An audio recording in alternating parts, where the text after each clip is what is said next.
अस्सलाम वालेकुम। प्रोग्राम दोहरा के साथ मैं हूं अलीम खान और मेरा साथ देंगे इफ्तिखार शराजी साहब।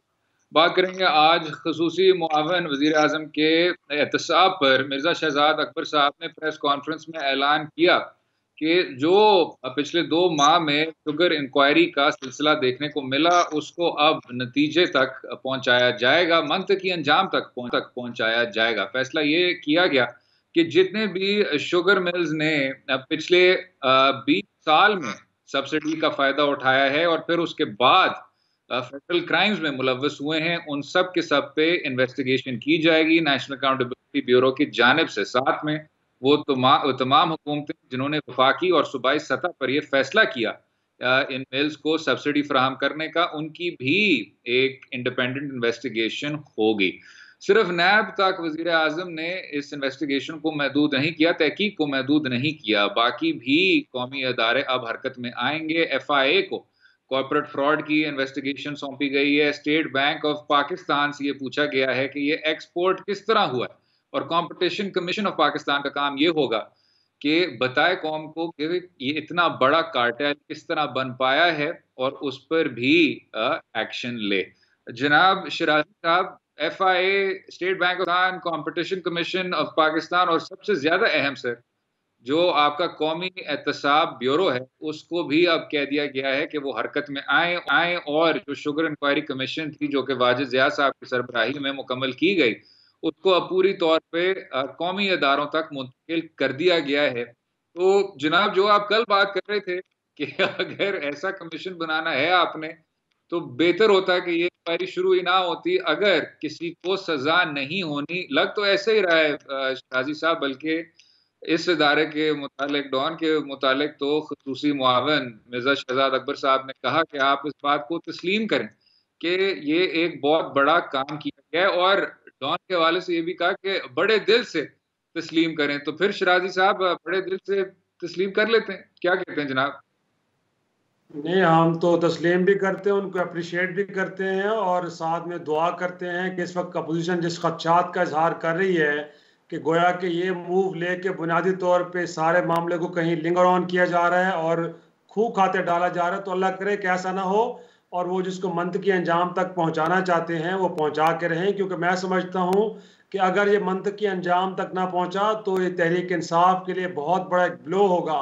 गोया कि इस जमात की पॉपुलैरिटी और फ्यूचर इस पर डिपेंड करता है। अगर तो ये आप इतना बड़ा आपने एक महाज खोला है और उसको आप अगर अपने मंत की अंजाम तक नहीं पहुंचाते तो फिर आपके लिए इसके बड़े नुकसान होंगे। तो ये जाहिर सी बात, अगर सोच समझ के फैसला किया गया है और अगर अपने करीबी लोग इमरान खान साहब को खोने पड़ते हैं और लोगों को भी सजा देनी पड़ती है, तो अगर उस नहज तक जाते हैं तो यकीनी तौर पे ज़ाहरी तौर पे तो ये बहुत बड़ा नुकसान होगा, लेकिन मैं समझता हूँ कि इन द लॉन्गर रन ये पार्टी के लिए बहुत बड़ा फ़ायदा भी होगा। क्योंकि पाकिस्तान के अंदर इसकी मिसाल इससे पहले नहीं मिलती, क्योंकि रूलिंग पार्टी अपने इतने करीबी लोगों को एक्सपोज भी करे और फिर उनको सज़ा भी दे। मैं समझता हूँ कि इसमें जहांगीर तरीन से लेके अब तो हम ये कहेंगे, आज प्रेस कॉन्फ्रेंस के अंदर ये सवाल हुए हैं कि क्या वो लोग कि जिन्होंने ये सब्सिडी ली, या वो लोग कि जिन्होंने कीमतें बढ़ाई चीनी की, या वो लोग के जिन्होंने गैर कानूनी तौर पे एक्सपोर्ट की, या वो लोग के जिन्होंने गन्ने के जो काश्तकार हैं उनको कम पैसे दिए उनके उनकी उनकी फसल के, या जिन्होंने कार्टेल बनाया, अगर उनको सजा दी जा रही है तो वो लोग के जिन्होंने इनको फैसिलिटेट किया वो तो रियासती मशीनरी को लोग हैं। अब लोग नाम ले रहे हैं अब्दुल रज़ाक दाऊद साहब का जो फेडरल कैबिनेट का हिस्सा है, लोग नाम ले रहे हैं असद उमर साहब का जो फेडरल कैबिनेट का हिस्सा है, लोग नाम ले रहे हैं वसीम अकरम प्लस साहब का, उस्मान बुज़दार साहब का जो इस वक्त चीफ मिनिस्टर से पंजाब हैं। तो अगर ये मामला सिर्फ फायदा लेने वालों तक या इस मुल्क के अवाम को लूटने वालों तक महदूद रहता है तो फिर तो काम नहीं बनेगा। अब इस मामले में इन लोगों को भी पूछना पड़ेगा और अगर इनका कोई जुर्म है तो उनको भी सजा देंगे, तब जाके लोग मुतमईन होंगे और तब जाके आप अपोजिशन का मुंह भी बंद कर पाएंगे। अगर सिर्फ फायदा उठाने वाले, लूटने वाले मुजरिम ठहरेंगे और इनको फैसिलिटेट करने वाले बच जाएंगे तो काम नहीं बनेगा। सर, कहानी पूरी मुकम्मल करनी पड़ेगी। और मेरे ख्याल में हमारे साथ इस वक्त हारिस साहब भी मौजूद है, ब्रिगेडियर हासिफ साहब, उनको भी हम मेरे ख्याल में शरीक गुफ्तगू करेंगे क्योंकि उनका भी नैब के अंदर एक बड़ा वसी तजर्बा है। तो अब वो क्या देखते हैं कि जिस तरह आज के प्रेस कॉन्फ्रेंस के अंदर ये कह दिया गया है कि मुतल्लिका इदारों को ये इन्वेस्टिगेशन अब आगे बढ़ा दी गई है। अब वो इदारे इनको मजीद इन्वेस्टिगेट भी करेंगे, कल्प्रिट्स को ढूंढेंगे भी सही, और फिर मामलात को अदालतों में भी लेके चलेंगे। तो क्या वाकई लगता है कि अब किसी मंतकी अंजाम तक पहुंचने जा रहा है केस, या कहानी बहुत तवील हो जा रही है? और पाकिस्तान में तो आपको पता है ना लोगों का कि बड़ा हाफजा महदूद है, लोग कल की बात भूल जाते हैं। गोया के 6-8 माह बाद कहीं ऐसा तो नहीं होगा कि सारी की सारी बात की सह पारीना हो जाएगी और लोग यूं आज़ाद घूमते रहेंगे। अब तो ये भी कहा जा रहा है कि जहांगीर तरीन साहब भी लंदन चले गए हैं, अगरचे इन्वेस्टिगेशन ये बता रही थी कि कहीं ना कहीं वो कल्प्रेट है, लेकिन उनका नाम नहीं सील में डाला गया। और यही बात है आज अपोजिशन भी कह रही है कि क्यों ना ऐसा किएगा कि जिन लोगों के बारे में था कि वो इनिशियली मुजरिम या मुलजिम ठहराए गए तो फिर उनके नाम ईसीएल में क्यों नहीं डाले गए। अगले सेगमेंट में डिस्कशन जारी रहेगी इशू पर।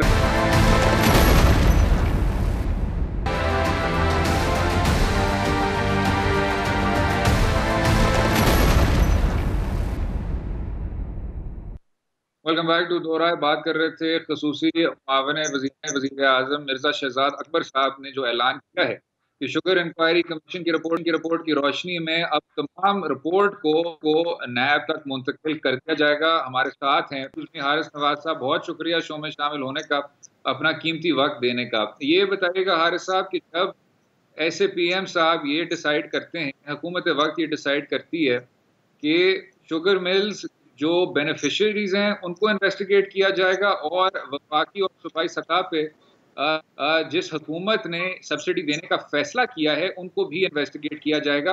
अब नेशनल अकाउंटेबिलिटी ब्यूरो कौन से इकदाम लेगी कि इस इन्वेस्टिगेशन को अब रेफरेंस में तब्दील किया जाए? देखिए, इसमें 2-3 चीज़ें बहुत अहम हैं। एक तो हमें पीटी गवर्नमेंट को बड़ा क्रेडिट देना चाहिए कि नोइंग के उनके लोग बहुत इन्वॉल्व हो हैं होंगे, वो भी करेंगे। लेकिन ज़रूरत ये है कि अकाउंटेबिलिटी बॉडी को ये बताया जाए कि गवर्नमेंट केसेस भेजते हैं कि आप एक टाइम फ्रेम में, ये नहीं कि अब 1 साल के लिए 1.5 साल के लिए चलेंगे केसेस और आराम से इंक्वायरी होगी, फिर इन्वेस्टिगेशन होगी, उसके बाद इनके अरेस्ट होंगे, फिर नैब चलेगा अकाउंटेबिलिटी कोर्ट और 3-4 साल लग जाएंगे। थिंक अगर इतना बड़ा कदम उठाया है तो फिर ये चाहिए कि गवर्नमेंट उनको रिक्वेस्ट करे, टाइम रखें कि 6 महीने के अंदर इंक्वायरी, इन्वेस्टिगेशन और even filing of reference including वहाँ से कोर्ट से डिसीजन लेना, it should part of it. जैसे हमारा कोई याद हो कि जब सुप्रीम कोर्ट ने पनामा केस में नवाज शरीफ साहब का केस भेजा था, तो कहा था कि आपने ये 6 महीने के अंदर केस खत्म करना है और अगर इससे ज़्यादा डिले होगा तो आप 15 दिन की हमारे इजाज़त लेंगे। और उन्होंने एक फोकल जज भी डिटेक्ट किया था कि उनसे परमिशन ली जाएगी। लाइकवाइज अगर इतना एफर्ट करने के बाद तो फिर ये कि आप इसी तरीके से उन पर एक लियन लगा दें कि आपने 6 महीने में इंक्वायरी, कोर्ट का केस और डिसीजन शुड बी अनाउंस्ड, फिर पता चलेगा कि आपने कितने अच्छे तरीके से की और चेयरमैन नैब की रिस्पॉन्सिबिलिटी होगी। इसके लिए जो चेयरमैन नैब को रिसोर्सेज चाहिए, चाहे FIA का आपको एक अटैचमेंट करनी है, SCCP से अटैचमेंट करनी है, जो लोगों को या वो शुगर है उनको आपने करना है, या आपने लॉयर को बहुत अच्छा प्रोसिक्यूशन देना है, सारे काम करके तो फिर एक ये होलसम रिपोर्ट आए, केस बने और उसका फ्रूटफुल रिजल्ट भी हो। साथ ही साथ एक और चीज़ देखनी चाहिए कि देखिए प्राइम मिनिस्टर पाकिस्तान बड़ा काम किया है, बहुत लोग इन्वॉल्व होंगे, लेकिन हमें इतना ज़्यादा उनको कुछ नहीं करना चाहिए कि पूरी गवर्नमेंट भी चली जाए, कहीं हर एक फंस गया। जो एक्चुअली इन्वॉल्व हैं, जो डिसीजन मेकर हैं और उसके बाद फिजिकल फाइनेंशियल बेनिफिशरीज हैं, उनको यस उनको करें, और लेकिन जब तक एक टाइम फ्रेम नहीं रहेंगे तो इस इंक्वायरी का कोई फायदा नहीं होगा। लेकिन ब्रिगेडियर हारिस साहब, आप बात तो कर रहे हैं टाइम फ्रेम की, अगरचे FIA के लिए भी, SCCP के लिए भी, कंपटीशन कमीशन के लिए 90 डेज रखे गए हैं, लेकिन जब ये पूछा गया गवर्नमेंट से कि नैब के लिए क्यों, तो उन्होंने कहा कि नैब एक इंडिपेंडेंट इदारा है और उसके लिए हुकूमत वक्त कोई टाइम फ्रेम मुकर्रर नहीं कर सकती। और जो पनामा केस का जिक्र आपने किया उसमें भी मुल्क की आला तरीन अदालत ने गोया के टाइम फ्रेम दिया था, हुकूमत वक्त ने नहीं दिया था। तो आपको क्या लगता है कि अगर इसमें भी कोई टाइम फ्रेम की कदगन लगाई जाती है तो क्या अदालत के थ्रू आना पड़ेगा, क्योंकि हुकूमत खुद तो ये काम नहीं कर सकती?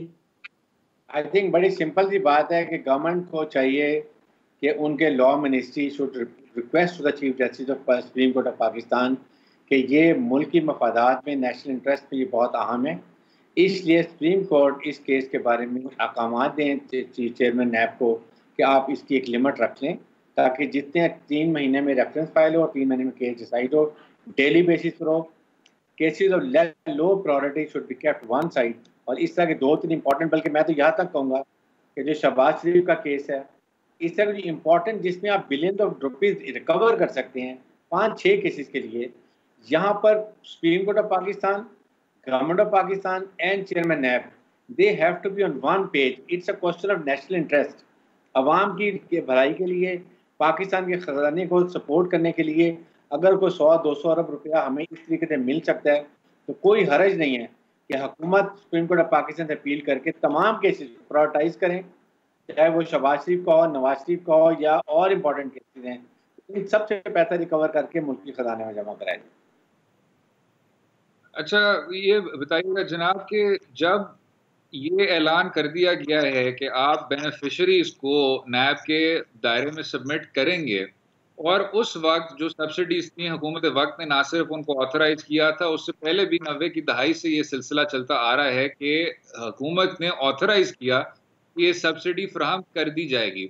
तो ये बताइएगा जनाब कि क्या इन तमाम इन्वेस्टिगेशंस के नतीजे में क्रिमिनलिटी का एलिमेंट प्रूव हो सकेगा? नहीं, बिल्कुल हो सकेगा। इसमें जब आप इसमें पर्सनल बेनिफिट्स आ जाते हैं और जिसमें बदनीयती भी आती है, और गवर्नमेंट के ऑफिशियल, चाहे आपके ब्यूरोक्रेट्स हों या पब्लिक ऑफिस होल्डर्स हों या बिजनेसमैन हों और रिस्पेक्टिव मिल ओनर्स हों, जिस चीज़ का नजर आता है कि गवर्नमेंट ने और एफबीआर को चेक करना पड़ेगा। देखिए, इशू ये है कि इस वक्त ये एक मुल्क के लिए बहुत अहम बात है, ये हर दफ़ा ऐसे होता है। I am a very small sugar corn train grower in Sindh के अंदर। मुझे पता है कि कितना जुल्म हुआ है कि अगर 190 रुपये रेट है और मिल ने हमारे से 130 रुपये पे लिए, तो who is responsible for this? और फिर उसके बाद करते ही है कि उस वक्त शुगर रेट बिल्कुल डाउन कर दे। रीजन ये होती है शुगर का रेट डाउन है, बड़ा कर रहे हैं, और जो ही क्रशिंग सीजन खत्म होता है शुगर के आसमान पे चली जाती है, and they draw the benefit. और उसके बाद 2-2 साल पेमेंट भी लोगों को नहीं होती, मिल ओनर से देती हैं। तो ये इसको देखते हुए इस वक्त चेयरमैन जो आप प्राइम मिनिस्टर कर रहे हैं, सब एफबीआर को बहुत ठीक करने की जरूरत है। जितनी करप्शन हमें पता है, 1500 अरब रुपए की करप्शन एक साल में एफबीआर में होती है। FBR mean income tax, customs, और हर कस्टम इंस्पेक्टर के 1-2 घर और बंगले और अपार्टमेंट्स कराची में हुकूमत पाकिस्तान का पैसा लूटा हुआ है। इसलिए they have to streamline कि हमें इस वक्त जबकि कोरोना की प्रॉब्लम है, मुआशी बदहाली है, वर्ल्ड बैंक से, IMF से लोन लिए हुए हैं, उनसे हम और रिक्वेस्ट कर रहे हैं, तो हम अपना घर तो सीधा करें। अपने घर सीधा करने का आसान सा तरीका है कि आप इसका सारा कंप्यूटराइज सिस्टम करें। इतने इनके हाथ में बड़े बड़े कंटेनर निकल रहे हैं, इंपॉर्टेंट कंटेनर जो है, जिसमें बहुत पैसे की आपको टैक्स मिलना होता है, वो क्लियर हो जाता है, उसकी जगह दूसरा कंटेनर आ जाता है। इसको किसने ठीक करना है? इसको हुकूमत पाकिस्तान ने करना है। इसी तरह एफबीआर के अंदर आपके पास ये शुगर केन की जितनी ये निकाली 5-5 लाख, इन्होंने 2 लाख टन 3 लाख तक शुगर इंडस्ट्री निकालती है, आप पूछें इन्होंने उसकी जगह पर कितना टैक्स जमा कराया है? ये एफबीआर का काम है। एफबीआर की क्लेमेंट्स के बगैर ये ऑफेंस नहीं हो सकता। इसलिए इसको चाहिए, इसे एज अ होल अब नैब के पास आया कि तो एक्सपर्ट को लें, उनको पार्ट ऑफ इंक्वायरी बनाएं और एक होलसम एफर्ट बनाएं ताकि आइंदा के लिए इस चीज़ को ख़त्म किया जाए।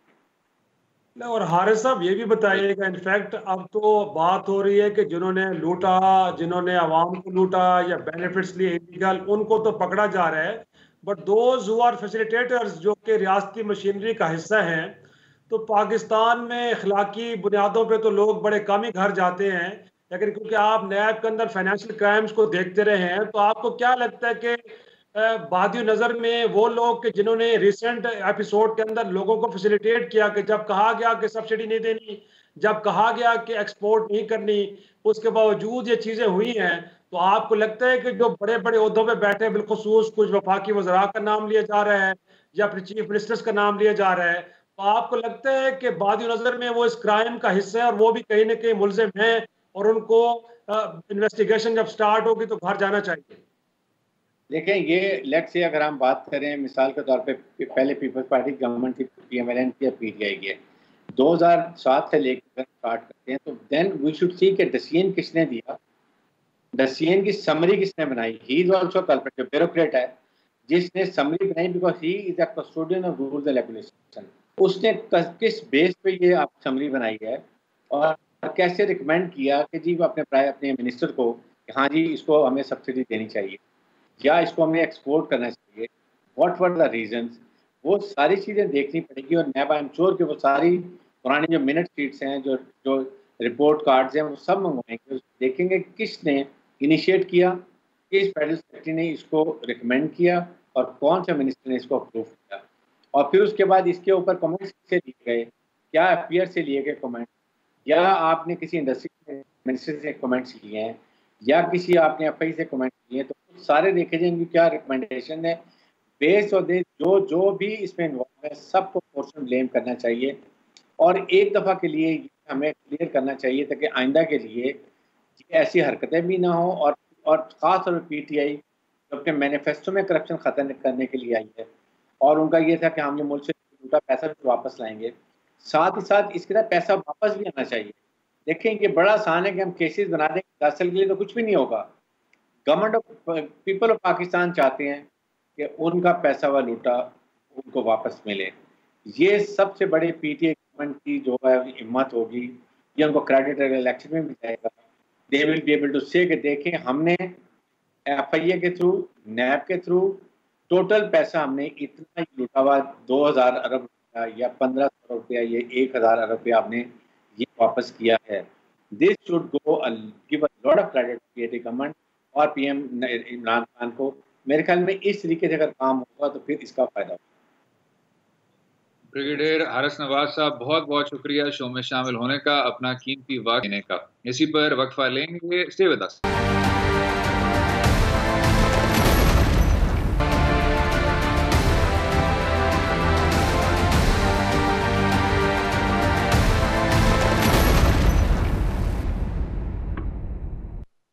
Welcome back to Do Rai. बात करेंगे पंजाब हुकूमत के नुमाइंदों ने अदालत उज़्मा को इन्फॉर्म किया है कि मुल्क को बहुत संजीदा टिड्डी दल का खतरा है और ना सिर्फ अभी सही कार्रवाई करनी चाहिए, ये एक ऐसा इशू है जो मुल्क भर में फैल सकता है। जनाब शराजी साहब, आपने अदालत उज़्मा के रैकेट पे तो दिया है, लेकिन हुकूमत भी काफ़ी डाइवर्स पॉलिसियाँ सामने रख रही है। एक तो उन्होंने अपने टाइगर फोर्स को भी कहा, तो कोरोना के रिलीफ के सिलसिले में बनाए गए हैं, एक ग्रुप को तश्कील दिया गया है कि नौजवानों को भी लोकस का मुकाबला करना होगा। किस तरह देखते हैं जनाब? मेरा ख्याल में प्राइमरीली तो ये डोमेन बनता है नेशनल डिज़ास्टर मैनेजमेंट अथॉरिटी का, क्योंकि ये एक बहरहाल एक आफत है और इस इदारे ने ही इस सारी सूरत हाल से निपटना, और अगरचे वो काम कर भी रहा है, इसमें कोई शक नहीं है कि पाकिस्तान के अभी तक कहा जा रहा है कि कोई 70 में से कोई 40 से 46 अजला के अंदर जो है वो टिड्डी दल मौजूद है और वहाँ पे काफ़ी नुकसान अब तक हो चुके हैं। लेकिन पहले भी एक दफ़ा हम ब्रीफली इसका जिक्र कर चुके हैं। असद जो बलूचिस्तान से और ईरान से एक और मतलब एक बड़ा एक व्यू कह ले रेला जो आ रहा है टिड्डी दल का, और उनकी तादाद भी बहुत ज़्यादा बताई जा रही है। और जो अब तक की स्टडीज़ हैं कि अगर 1 किलोमीटर तवील जो है वो एक हो उनका झुंड, तो वो कोई एक आधे घंटे के अंदर, गोया के 25 मिनट के अंदर 35,000 लोगों के अनाज के बराबर फसलों को नुकसान पहुंचा सकता है। और तो जाहिर सी बात है, उसको देखते हुए जब ये भी कहा जा रहा हो कि जो पिछले साल यहाँ पे टिड्डी दल आया था और सहराई इलाकों में उसने यहाँ पे अंडे भी दिए और वहाँ से भी एक उनकी प्रोडक्शन हुई है, और साथ में कुछ और भी पाकिस्तान के अंदर दाखिल हो रहे हैं टिड्डी दल, तो उस सूरत हाल में जो कोशिश है वो उस लेवल पे नहीं है, वो उस सतह पे नहीं है जिस सतह पे होनी चाहिए। तो खुदा न खास्ता पाकिस्तान के अंदर फूड सिक्योरिटी के मामलात जो है वो उसके हवाले से सवाल उठ रहे हैं। तो देखना ये है कि अब जैसे कहा जा रहा है कि खैबर पख्तूनख्वा के अंदर कई अजला के अंदर मौजूद है, और जब ये कहा जाए कि नौशहरा में मौजूद है तो फिर हम कह सकते हैं कि नौशहरा के साथ सवाबी के साथ मर्दान, खुद पेशावर, कोहाट, तो ये बड़े एडजेसेंट अजला हैं। तो किसी एक जगह से दूसरी जगह टिड्डी दल के लिए जाना कोई इतना मुश्किल नहीं है कि जब उसकी जो उड़ने की रफ्तार भी 160 किलोमीटर फी घंटा से हो, तो मैं समझता हूँ कि वो एक जगह से दूसरी जगह जाना कोई प्रॉब्लमेटिक उसके लिए नहीं है।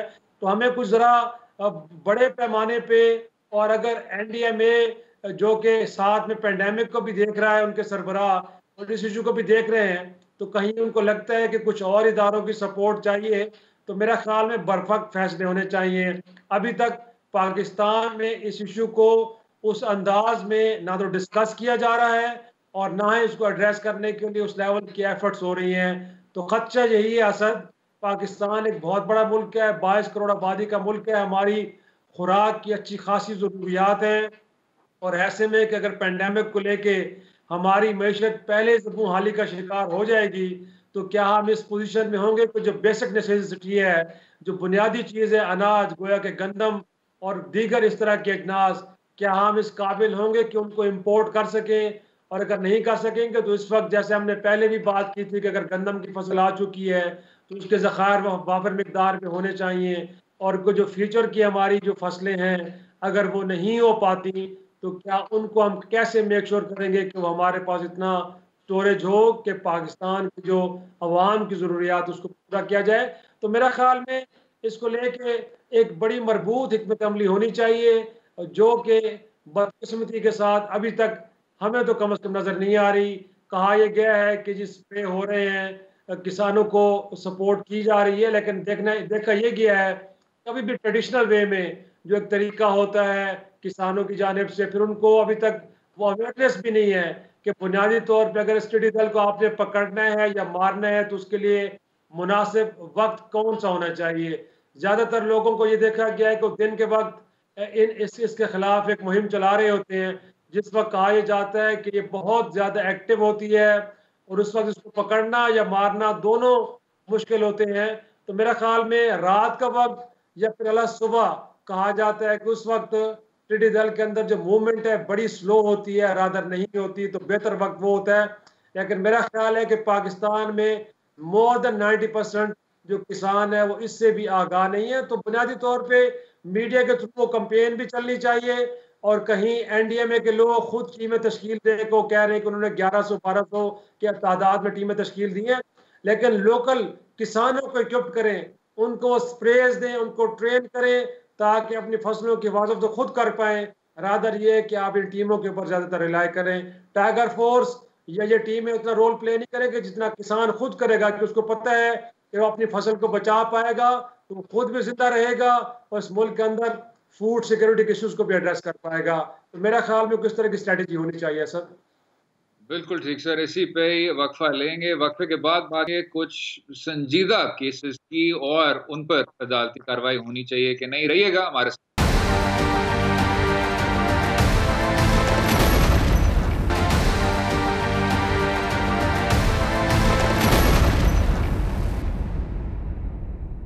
Welcome back to Do Rai. बात करेंगे तैयबा तशद्दुद केस के बाद एक और इंतहाई तशवीशनाक केस देखने को मिला। रावलपिंडी शहर में 8 साल की जोरा शाह के हवाले से। अब ना सिर्फ 8 साल की थी, उसको आया के तौर पर रखा हुआ था, और जब जोरा ने एक पिंजरा खोला वहां उसमें कुछ चिड़ियां थी, उनको आज़ाद करने के लिए, तो फिर बेदर्दी से कत्ल कर दिया गया। अब इस पर मुख्तलिफ सामने आते हैं। सबसे पहले तो ये कि कानून साजी किधर गई। वही वजारत इंसानी हकूक, जिससे एक बिल्कुल ही बेसिक किस्म का इशू चाइल्ड लेबर का, उस पर सही तरह लेजिस्लेट नहीं किया जाता, लेकिन वही वजारत फिर सुबह से रात तक वजारत खारजा की ख्वाबें देख रही होती है। तो आदमी यही सोचता है कि इस वफाकी हुकूमत के कानून साजी के हवाले से क्या तरजीहात होने चाहिए। एक तो ये चीज़, जो दूसरी चीज़ है शराजी जो के सामने आती है, वो ये है कि ऐसे केसेस पर मीडिया कवरेज कितनी ज़्यादा अहम है, कितना ज़्यादा ज़रूरी है। वरना ना सिर्फ इशू हट जाता है, हेडलाइन से हट जाता है, लेकिन आगे बढ़कर कानूनी कार्रवाई तो छोड़ें, आप फिर जाते हैं समझौते की तरफ, आप फिर जाते हैं सुलह सफाई की तरफ, आप फिर जाते हैं कानून को बिल्कुल अब्यूज करके, आप जो पार्डन होता है, कॉम्प्रोमाइज होता है, वो जबरदस्ती करवा के सारे इशू को बरी कर लेते हैं। बहुत ज्यादा अहम है इस केस में, जिधर दोनों लोगों को गिरफ्तार कर लिया गया है, कि ये भी अब मंजिल तक पहुंचे, इन लोगों को भी सजा दी जाए। आपको याद होगा कि तैयबा केस में भी जो सजा हुई थी 3 साल की तशद्दुद करने वालों पे, उसको भी फिर मुख्तसर कर दिया गया था, 1 साल तक उस सजा को भी उन्होंने कम कर दिया था।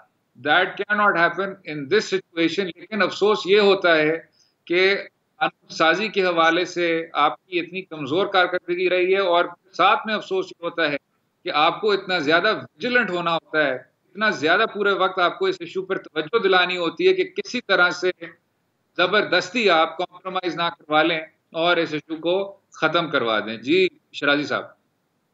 मैं तो बिल्कुल बिल्कुल यही कहूंगा, सिर्फ कानून साजी के मामलात नहीं बल्कि कानून के ऊपर अमल दरामद के भी इश्यूज हैं।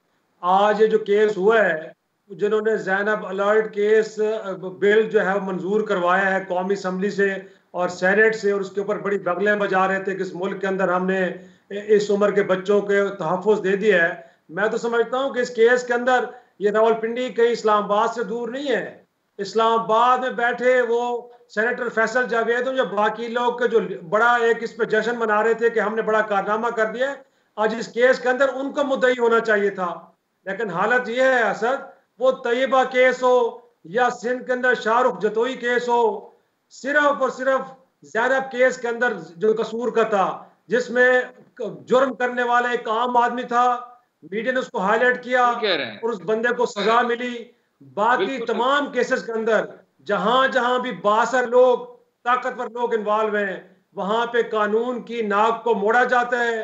कहीं कसास दियत, कहीं माफ कर देना, कहीं मुआवजा दे देना, कहीं कुछ कर देना, और रास्ते निकाल के इन मुजरमों को बड़े एक महफूज रास्ते दे के तो आज़ाद कर दिया जाता है। तो मैं समझता हूँ कि आज इस मुल्क के अंदर होना तो ये चाहिए था कि जोरा शाह के अंदर तो इस मुल्क का प्राइम मिनिस्टर जो उसका कोई ना कोई वजीर आज मुद्दई बनता।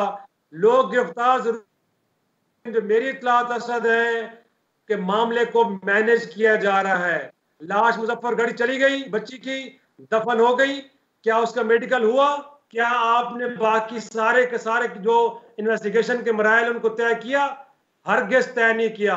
और देखिएगा, अगर ये मीडिया की लाइमलाइट में ना केस आया तो बड़ा गुमनाम केस होगा, और खामोशी से उन गरीब वालिदैन की जेब में चंद पैसे डाल के उनके मुंह बंद करा दिए जाएंगे। सानिया सहवाल में आपने देखा नहीं है, दिन दहाड़े लोगों को मारा गया, उसके बाद वो ये अग्रीड पार्टी जो थी मुतासरा फरीक खुद उनके व्हाट्सएप पैगामात के जरिए उन्होंने कहा कि जी हम मुतमईन हैं, जो कुछ फैसला हुआ है हम इससे आगे नहीं चलना चाहते। तो इस मुल्क के अंदर क्या हो रहा है यार? खुदा का वास्ता, अगर इसको रियासत मदीना बनाना है तो मुजरमों को सजा दें, और अगर नहीं देना तो फिर इस तरह तमाशे करने की जरूरत नहीं है कि केसेस बनते हैं लेकिन उसके बाद फिर लोग पतली गली से निकल जाते हैं, किसी को सजा नहीं मिल पाती। इसकी शराजी साहब बहुत ही तवील तारीख है। ये वाहिद मुल्क है जहां आप कत्ल को एक जाती ट्रांजैक्शन बना लिया दो अफराद के बीच, जिधर आप कॉम्प्रोमाइज कर सकते हैं, पेमेंट कर सकते हैं और फिर कानून के शिकंजे से निकल सकते हैं। जिस अदालत उज़्मा के फैसले की रोशनी में आपने कानून को भी तब्दील किया था, उसको भी गलत तौर पर आपने लेजिस्लेट किया, बट इस पर आप एक पूरा एक सेपरेट हम एपिसोड कर सकते हैं, मुख्तलिफ एपिसोड कर सकते हैं। इस कानून को किसास दियत की एप्लीकेशन को रिव्यू करें, जिस फेडरल शरीयत कोर्ट और फिर उसके बाद शरीयत एपेलेट बेंच के फैसले की रोशनी में ये कानून साजी कर दी गई थी, गलत तौर पे की गई थी, उस फैसले को सही तरह नहीं इंटरप्रेट किया गया, और तब मियां नवाज शरीफ साहब की 2/3 अक्सरियत थी तो उसको बुलडोज करके उन्होंने कानून साजी कर दी। पार्लियामान में भी इस पर कोई मुबाहिसा नहीं हुआ। उससे पहले जब इसको ऑर्डिनेंस के तौर पर आपने पास किया था तो सदर गुलाम इसाक खान साहब की अनइलेक्टेड हुकूमत थी, तब भी कोई डिस्कशन नहीं हुई। अदालत उज़्मा के फैसले की रोशनी में इस कानून की नजरसानी करें। बहुत ज्यादा अहम है कि आप इस तरह के केसेस को एक प्राइवेट ट्रांजैक्शन में ना तब्दील करें, चाहे वो शाहरुख जतोई हो, चाहे वो रेमंड डेविस हो। और आपने कितनी दुरुस्त बात की, कितनी अच्छी बात आपने की। जितना आदमी ज्यादा करे कम है कि वही आदमी कसूर वाले केस में जिसको आपने फिर आखिरकार सूली पे लटका दिया था वो आम आदमी था, क्योंकि वो बहुत बड़ा वडेरा नहीं था, क्योंकि वो CIA का कॉन्ट्रैक्टर नहीं था, क्योंकि वो बहुत बड़ी मुअस्सर फैमिली से ताल्लुक नहीं रखता था। तो फिर आपने सोचा कि शायद इधर आप किसी तरह से जो कानून है वो अपने डेस्टिनेशन तक, मंजिल तक पहुंच जाएगा। बहुत ही अफसोस होता है। इससे बढ़कर शराजी साहब, बलोचिस्तान की भी काफी कम कवरेज होती है। तुर्बत में भी एक बहुत डिस्टर्बिंग केस हुआ है कि डकैती के वक्त आपने एक 4 साल की बच्ची को यतीम कर दिया, और वहां भी जनाब गिरफ्तारियां हुई हैं, लेकिन बलोचिस्तान को आप उठा के देख लें, हर जगह एहतजाज हो रहा है कि उस 4 साल की बच्ची के लिए इंसाफ किया जाए। जितनी कवरेज दी जाती है प्रेस की जानिब से वो कम है। जी जी बिल्कुल। और आप मेरे ख्याल में उस केस को भूल गए जिसमें दो खवातीन को जिंदा दरगोर कर दिया गया था। वो केस काफी अरसे तक मीडिया में रहा।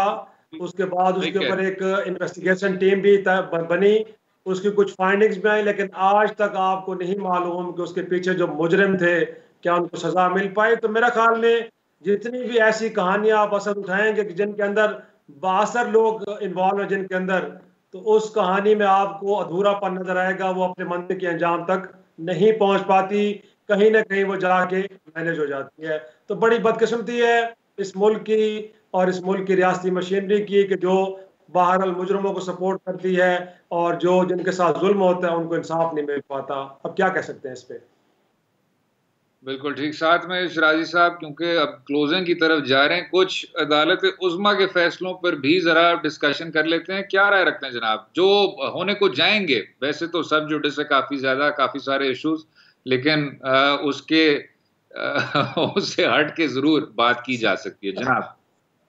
नहीं नहीं, बिल्कुल। मेरे ख्याल में एक तो फाजिसा केस के हवाले से मैं जरूर चाहूंगा कि जिसके ऊपर खुद जस्टिस काजी फाजिसा साहब ने खत लिखा है सुप्रीम कोर्ट में, और शहजाद अकबर साहब जो आज हमारे शो में काफी प्रोमिनेंट रहे हैं, उनके हवाले से कोई 14, 15 या 17 सवाल उठाए हैं। बड़ी अच्छी बात है कि उन सवालों के जवाब जरूर मिलने चाहिए कि खुद कितना टैक्स देते हैं, उनकी नेशनलिटी, उनके बच्चों की, और जो कमीशन के जिस एसेट रिकवरी यूनिट के वो सरबराह लगे हैं क्या लीगल तरीके से लगे हैं कि नहीं लगे, खुद ये जो यूनिट है उसको लीगल कवर हासिल है कि नहीं है। लेकिन मैं साथ ये भी कहूँगा सर कि जजेस साहिबान के खिलाफ इस तरह के रेफरेंस आना कोई नई बात नहीं है। इससे पहले इफ्तिखार चौधरी साहब जिस मुल्क के चीफ जस्टिस रहे हैं, उनके खिलाफ भी आपको याद होगा मुशर्रफ दौर में रेफरेंस आया था और उसको उन्होंने एक तरह से फेस भी किया था। अगरचे इफ्तिखार चौधरी के बाद के कई ऐसे फैसले जो आज भी बड़े मुतनाज़ तस्वर होते हैं, लेकिन मैं समझता हूँ कि जस्टिस काजी फाजिसा साहब के पास एक बड़ा अच्छा मौका है, और अगर वो बड़े नीट एंड क्लीन है तो मैं समझता हूँ कि इससे बेहतर मौका नहीं हो सकता। उनको इस मौके को भरपूर अंदाज में अवेल करना चाहिए, इस सारे केस को फेस करना चाहिए, और दूध और दूध का पानी होना चाहिए।